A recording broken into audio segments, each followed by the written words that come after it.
And let me just get everything reset up again.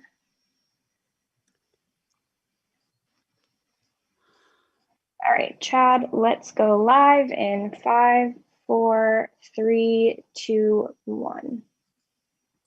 Good morning. Welcome to Convince Me from the Action Network HQ handle. Sorry if you joined us at 11. We had some audio issues, but all it means is that the most exciting window in sports is getting even tighter, folks. And that's why you need us more than ever. You're not going to get anyone tugging on your heartstrings. You're not going to get any empty-headed hot air analysis. You're just getting news and info.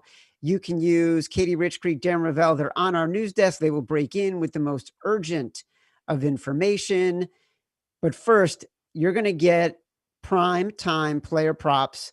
Sean Corner is going to light it up. And then Matthew Friedman and Chris Raybon are going to try to convince me their player props are the best. Everything we are talking about, all the picks, all the data, all the analysis, it's available in the Action Network app where you can, Action Network app where you can follow our experts. Also, reminder, this Wednesday night, Thanksgiving Spectacular, we are going to give you information in a special Convince Me show on Action Network HQ, 8 p.m. Eastern.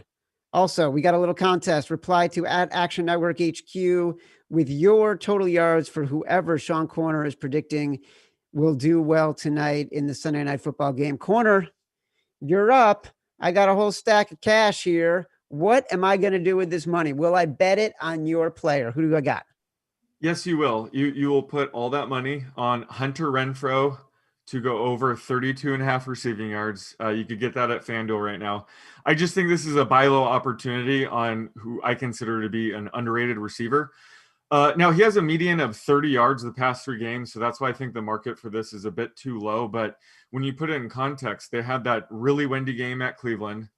Then they had the blowout against the Broncos. So, Derek Carr's only averaged 143 yards the past 3 games. So obviously Renfro's not going to really have great production, but he's gone over 32.5 yards in 5 of the 6 games where Derek Carr has actually thrown for over 200 yards. And we should expect Derek Carr to throw tonight against the Chiefs. They're 7-point underdogs. This is a pretty good matchup to air it out. So, my raw model for this had the line at 49 before I tweak anything. So I'm smashing the over here. I would actually bet this all the way up to 39.5. And it's always fun rooting for overs on Sunday Night Football, especially when they're, over 60% chance of hitting like this one. Well, listen, on our Thursday night special, you, Raybon, and Friedman went 3-0. And the beauty of betting that on a Thursday night was I got to see Chase Edmonds go over his yardage. I got to see Larry Fitzgerald go over his receptions, which is what you and Raybon had. And freaking Friedman had Andy Isabella under something like 20 yards. And at the very end of that game, Kyler Murray had a chance to get the Cardinals down to the 1-yard line, and he threw it to Andy Isabella for what would have been the reception that got him over the 20 yards. And as a guy who had the Seahawks at -3, but also roots so passionately against everything that Friedman does, I kind of wanted Andy Isabella to catch that ball and the Cardinals to be in a position to tie it. I would have risked that. I would have enjoyed that sweat. Friedman, what craptastic play do you have for me right now? Well, there are a lot of great props that you can bet on this weekend. And of course, you can find them in the Action Network app. One of my favorites, which you're going to hate, Chad, you're just absolutely going to hate it, is Peyton Barber over 6.5 yards rushing.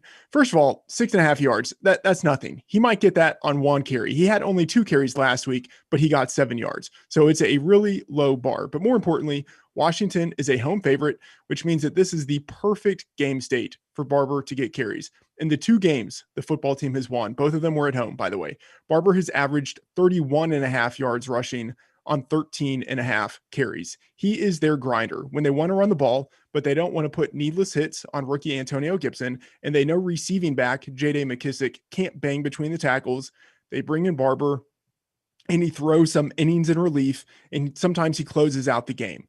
And so it's just the icing on the cake that the Bengals are bottom 8 in run defense, DVOA. So a perfect situation of all of these things aligning. I honestly think that this line should be closer to 12.5. 6.5 is a gift right here. If you like Washington as a home favorite, this is the clear prop that you should bet.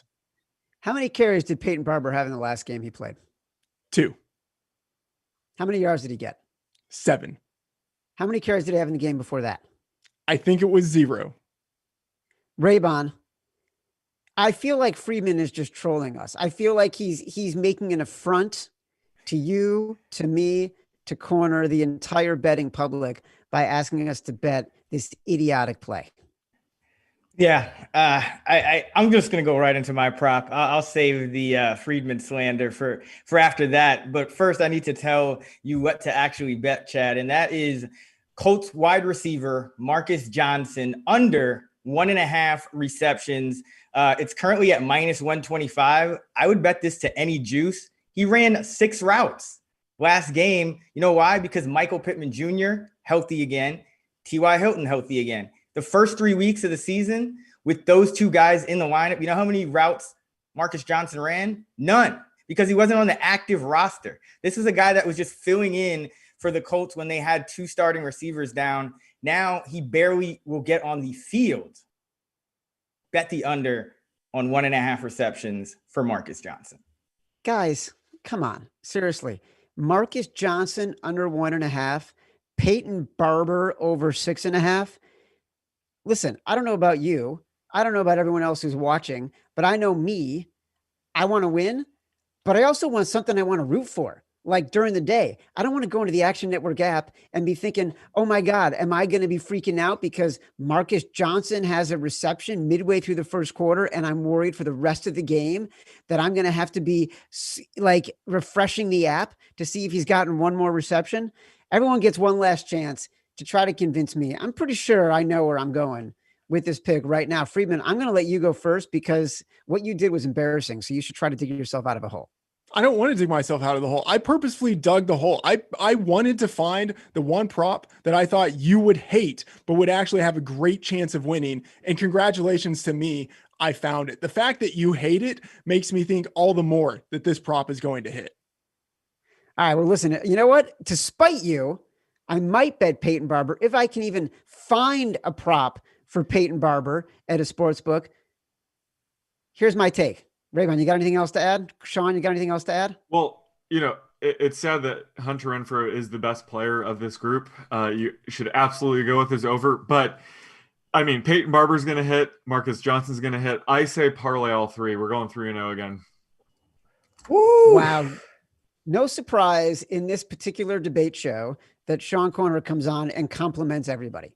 That's I thought we were going 3-0 Thursday. I think you got to go bold here and parlay them. I might do that. But you know what I'm doing for real on this show, and I know what I'm doing with the stack of cash. Ba-bing! I'm going Hunter Renfrow over 32.5. I love your logic. Also, I love the Chiefs tonight. So I love the fact the Raiders are going to have to be playing catch up. And I want everybody to reply to at Action Network HQ with your prediction for how many exact yards Hunter Renfrow will get. And if you are correct, you will win some cash as well. Who wants to break in here? I will, Chad. So there are 2 games that have moved through the 0 to the other side from their look ahead. So look ahead, the Colts were 2.5-point dogs, and now they're 2-point favorites. Green Bay actually getting most of the money here, 78% of the money at DraftKings on the Packers. And then, of course, New England and the Texans. New England was a 3-point dog on the look ahead and now is 1.5 to 2-point favorites, depending on where you get it. 88% of the money at DraftKings now on the Pats. So people think Harris is going to play, Sony Michel back, and the Patriots are now a run-only team, but they know how to win. All the money on the Pats. Lock of the day, according to where the money is. Oh, that's disgusting. That is just terrible. There's nothing about that is appealing. But I do want to say this to Action Network users and to BetMGM users in the state of Indiana. If you do like that Marcus Johnson prop that Chris Raybon is putting out, or if you like any of the bets we're talking about, BetMGM, go BetSync. Check it out in your app. It's very, very easy to do. You're going to love the experience. Let's get on to round 2. We're going to talk about some sides. Sean Corner, you're up first. I'm going with the Falcons plus 3.5, and I'm getting deja vu with them again this year. Last season they were 1-7 heading into their bye, playing way better than their record. I felt like they were a good buy low team. One of the changes they made during the bye was they moved Raheem Morris from wide receiver coach to secondary coach. Then they went 6-2 the rest of the way. This season they started off 0-5, playing much better than the record. They decided to fire Dan Quinn, which I'm sure Raybon agreed with, and they promoted Raheem Morris to interim head coach. Now they've gone 3-1 since then. They rank 6th in terms of game time when they are leading. With a predictive stat like that, you'd expect them to be closer to 6-3 team as opposed to 3-6. So I still like them as a buy low team. And on the other side, the Saints are going to be without Drew Brees for the next few games. Last season, they went 6-0 without him, but that's because they had Teddy Bridgewater, who is one of the best backup quarterbacks and has a similar playing style to Drew Brees. So I think that was a pretty seamless transition. But with Taysom Hill and Jameis Winston, whatever they roll out there today, it's going to be a pretty big departure. Now, I think Sean Payton's an offensive genius. He'll figure something out, but I'll be fading them for the first game of this experiment. And especially since they're favorites, when you're introducing a wide range of outcomes like Taysom Hill at quarterback, it doesn't really help if you're the favorite. So, I love the Falcons today at plus 3.5. They're getting Calvin Ridley back and Marshawn Lattimore's out for the Saints. So I think this could be a big Julio Jones game as well. Not only that, I like the Falcons here too. So I'm tipping my hand a little bit, but I kind of like them on the money line. Mm-hmm. Yeah, like I said, Taysom Hill presents a wide range of outcomes. So something like that does provide a little more value on the underdog, especially on the money line. I like him on the money. There's a few money line plays I like today. Friedman, what do you got?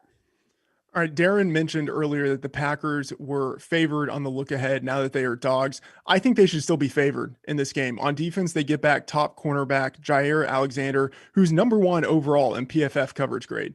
And then on offense, the Packers get back slot receiver Allen Lazard. And the Packers already have the number 2 pass game in the league.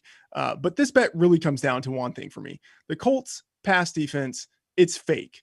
It's easy to be in the top 5 when you face a murderer victims row of Gardner Minshew, Kirk Cousins, Sam Darnold, Nick Foles, Baker Mayfield, Joe Burrow, Matt Stafford without Kenny Golladay, Lamar Jackson, and Ryan Tannehill.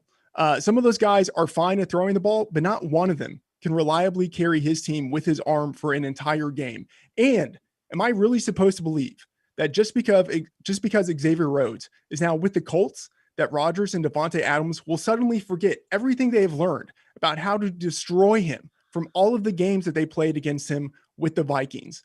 The Packers pass game is going to smash, and the Packers, they are weak in run defense, but the Colts have been horrible at running the ball this year anyway, so that liability almost doesn't matter. At plus money, you have to take the Packers over the Colts. All right. Number 1, this may be the first time ever, and I'm really hoping he does.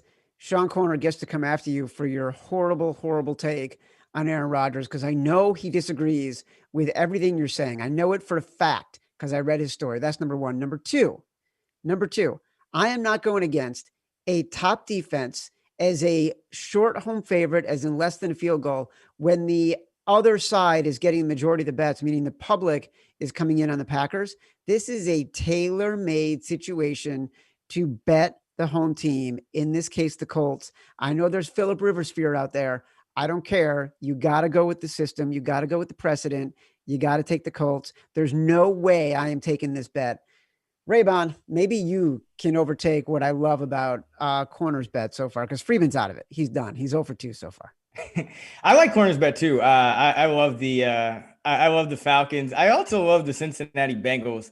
They are +1.5, +1 at some books. I like them down to a pick 'em. Both of these teams are bad, Cincinnati and Washington. But you look at who they've played. Cincinnati, all but one of their losses has come against a team that's 6-3 or better. Their only loss that didn't was to the Chargers.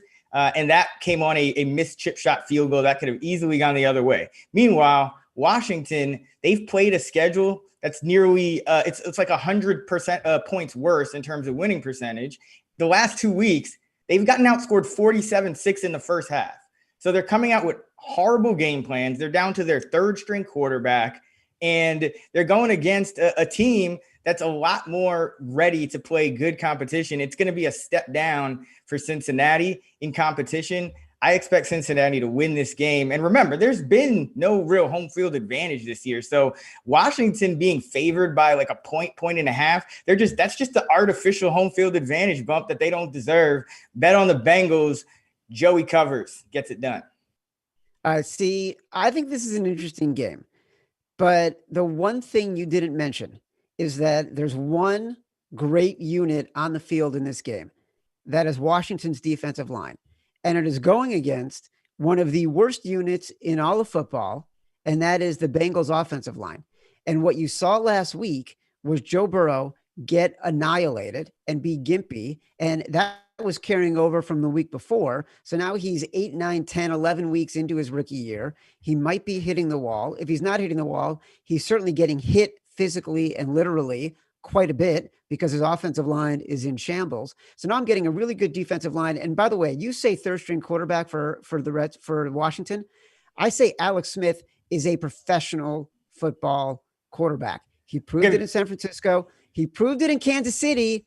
And then he was proving it in Washington before he broke his leg. And now he's back 2 years later. And while he lit it up last week because he had to come back from 21 points down, he still did it. So I like Washington in this spot. All right, Chad, first of all, your point about the offensive line is correct, except what's happening in this game. The Bengals are getting back Jonah Williams and Bobby Hart. They're two best offensive linemen. They're two tackles. This will be a totally different game. How does Washington get outscored 47-6 in the first half by the New York Giants and the Lions without Kenny Golladay if their defensive line is so good because their game plan stink and the back end stinks? Cincinnati wins this game. Corner and Friedman, anything you want to say to get to for one last shot to convince me of what I should do? I really don't want to convince you, but I will say that you think the Colts defense is good, given the slate of quarterbacks that they've played, is hilarious to me. Well, but Friedman, you're also forgetting this could be, and Phillip Rivers has these all the time, but this could be an Aaron Rodgers vomit game too. Remember, against Tampa Bay, the Colts, third fewest blitzes in terms of blitz rate, and they are top 12 in pressure. So this is an Aaron Rodgers kind of lay an egg spot as well. So I just wanted to point that out. Yeah, and I'll touch on this more when I talk. I actually like the under on this game, but I mean, you're right with the Packers getting Jair Alexander back. They also get Kevin King. So, and last year after week 15, I swore to myself that I would never bet on Phillip Rivers ever again. So you could have just said you're fading Phillip Rivers, and I could get behind that. But what is your take on Aaron Rodgers? Because you have a very specific take. Well, I think Freeman made a good point with the Colts' strength of schedule, but DVOA factors that in, and they still rank fourth against both the pass and the run. So I'm not going to, slam on Aaron Rodgers, but I think they will slow him down enough to prevent a shootout. So yeah, I think it's going to be a close game. I'm not taking a side on this because, like I said, I can never bet on Phillip Rivers, but I think Friedman's underrating this Colts defense just based on their strength of schedule.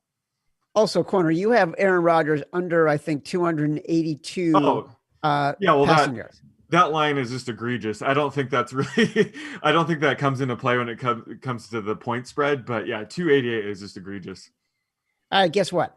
I'm putting this cash right here on the Falcons at plus 3.5. Katie Rich Creek, can you save us from ourselves right now, please? I sure can. You may have noticed that all three of their picks were underdogs. And you may be wondering how they've actually performed in 2020, the really strange year. Well, they're 81-67 for 54.7% win rate overall, and they're covering the first and second half spreads at similar rates. So overall, I would say you may be in good hands with, you would have been in good hands with whatever pick you went with. Except Friedman. Well, I took the Falcons at plus 3.5, and I'm also taking him on the money line. So I feel pretty great. All right, round 3. We're talking about total. Let's go. Sean Corner, you're up first. Yeah, so like I said, I like the under on this Packers-Colts game. I already mentioned, but the Packers have a tough test against this Colts defense. Like I said, they ranked fourth against both the pass and the run in terms of DVOA. That factors in strength of schedule. Friedman mentioned that Alan Lazard is coming back. That's true. That's going to help the offense long term, but I think they do phase him in this week. I don't think he plays much more than 30-40% of the snaps.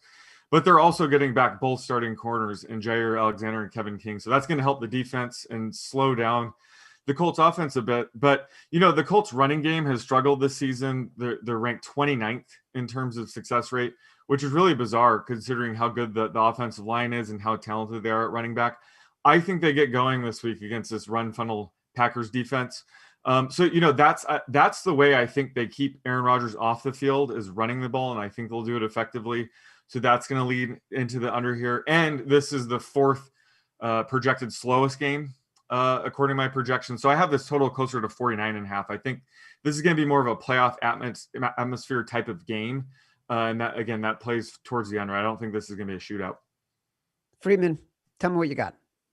All right, so Sean talked about the Saints-Falcons game earlier, and a lot of the things that he touched on would lead me to the over, and you can get over 48.5 at BetMGM. So, always use the Action Network app to find the best line. The New Orleans home over has consistently been a profitable bet throughout the Sean Payton era, and it's a small sample, but even Teddy Bridgewater went 2-1 to the over last year in the Superdome. I don't think this is just a Drew Brees trend, especially since Brees hasn't been the primary driver of this offense for the past few years anyway. In the Superdome, we have perfect conditions for scoring points, especially this year, now that opposing offenses don't have to deal with as much crowd noise. The Falcons are healthy on offense, off of the bye. They have Calvin Ridley back. And then, of course, going against a mediocre Saints pass defense that now is without number one cornerback Marshawn Lattimore. And the Falcons are so bad against the pass, bottom three in the league, that even, I think, backup quarterback Taysom Hill or maybe Jameis Winston also comes in at some point. Either one of those guys should be able to sustain drives. Anything less than 50 in a Superdome game in this era, especially this season, I think it's a gift. You have to bet the over. What would you bet this up to? 52. Wow. I don't hate this. Ray-Ban. I'm going with probably it's going to sound a little more contrarian, but I'm going with Chiefs Raiders on a Sunday night football game under 56.5 at some books. I like it down to under 55.5. This total closed at 54.5 in the first matchup, and it was a high scoring game. So of course it rises for this one, but I don't think it's justified. You look at the Chiefs, and they are without their, best tackle and Mitchell Schwartz. They're still without Sammy Watkins. And in that first game, their only loss of the season, they passed 46 times. They ran only 20 times. They really felt like they threw the ball a lot, way more than they should have against a bad Raiders run defense. I expect them to run a lot more. And then on the other side, the Chiefs' weakness is their run defense. The Raiders are going to run on the Chiefs. So both of these teams are going to be run heavy. And on the other side, even if the Chiefs throw the ball, they're going to have to go down the field, chunk like dink and dunk, because what did the Raiders do in that first matchup? They blitzed only 5 times on 51 dropbacks for Mahomes. They are not going to send a lot of extra rushers, especially, given that they didn't get a lot of practices with other guys. That's been the strategy against Mahomes this year. You sit back in coverage. So there's a lot of factors kind of pointing to a slower paced game where the teams have to drive up and down the field. They're going to have a lot of handoffs that is going to keep the clock running. So Chiefs, Raiders under 57. You guys all made it really compelling. Who's going to weigh in and take the last minute to convince me? I don't hate Ray-Ban's bet, but the thing is, Andy Reid always has his teams ready to go on the road, and the Andy Reid road over actually is one of the best bets you can make, just in terms of a total for a road coach. And that correlates with the fact that Kansas City at home, the under smashes there. And I think the books calibrate a little bit incorrectly based on how dominant that defense is at home. So I would not want to take an under on Andy Reid on the road. Well, I'll tell you what correlates for me is the fact I'm taking Hunter Renfrow and over 32.5 yards. So all I'm going to want is people to air it out in this game. So there's no way I'm going to want to bet and sweat and root for an under when I'm also betting and sweating and rooting for Hunter Renfrow. Matthew Friedman, like miracle of miracles, you have convinced me that the Saints Falcons over 48.5, 49 is the way I should go. And somehow the team that I hate more than any other team in the history of football, the nondescript, nobody cares, nobody roots for, most forgettable team in the history of football, the Atlanta Falcons, I am now taking them in and over, and I'm taking them plus 3.5, and I might be taking them on the money line. Katie Rich Creek, you gotta find a way to make me forget about all the Falcons bet I just made. Well, the trend that Raybon highlighted in support of his Raiders Chiefs under is not the only trend working in his favor. So I don't know if this is going to help you, but the Sunday night under is also a match for one of our pro systems. Divisional unders are hitting at an even higher rate in week 11 of the season or later since 2005, cashing at a 62% rate and going under at an average of 2.9 points. So, you know. Look at Raybon. Raybon is like walking tall, feeling good, acting like he owns the space. I'm still not betting it, but I think that's a really good stat to support Chris Raybon, and I'm going to root for him. I'll root for him a little bit as long as it doesn't interfere with Hunter Renfrow going over 32.5 rushing yards. Right now, let me give you before we bring in Darren for the final market report, let's go through our all-star picks here. A Hunter Renfrow for the Raiders over 32.5 receiving yards on Sunday night. Don't forget, reply to @Action Network HQ with what you think Renfrow's total yards will be for reception yards, and you could win some cash. Falcons plus 3.5 against the Saints, and then Saints Falcons over 48.5 points. Darren Ravel, what are the books telling you right now, 90 minutes before kickoff? So listen, I love the note from Nick Bogdanovich of William Hill, who said that, as you guys were talking about totals, it used to be that a low total was 37 and 38. Now, you remember those days, Chad. Maybe these youngins don't. But now the lowest totals are 45.5. This week, there are 3 teams that have totals of 45.5: Miami, Denver, Philly, Cleveland, and the Jets, Chargers. The one that everyone loves to the under is the Eagles and Browns. 77% of the money at PointsBet is currently on the under, 64% on the under on the Dolphins Denver game. And we have a $75,000 bet on Dolphins minus 3.5. But it is really interesting. Overs this year right now are 76, 69, and 3. So 52.4%. But when he gave me that note, I just thought it was interesting because I do remember the days of 38, 37, and now we're at 45.5. It's a full touchdown, which is incredible just to see what the league is and what the numbers are. Look, it's so much more fun. I am not going to be the old curmudgeonly guy who says, oh, the game was better back in the day. The game's never been better. Folks, this is one last update. Yeah, go. It looks like Teddy Bridgewater is out. Yeah, he was announced active and then deactivated 1 minute later. So Corner, Raybon, and Friedman are shaking their heads. They're already on it. They're already incorporating that into whatever they're doing today. This has been Convince Me. Don't forget a special Thanksgiving edition of Convince Me, 8 p.m. Eastern on Wednesday night at Action Network HQ for Darren Ravel, Katie Rich Creek, Matthew Friedman, Sean Corner, Chris Raybon. Enjoy the day, folks. Good luck.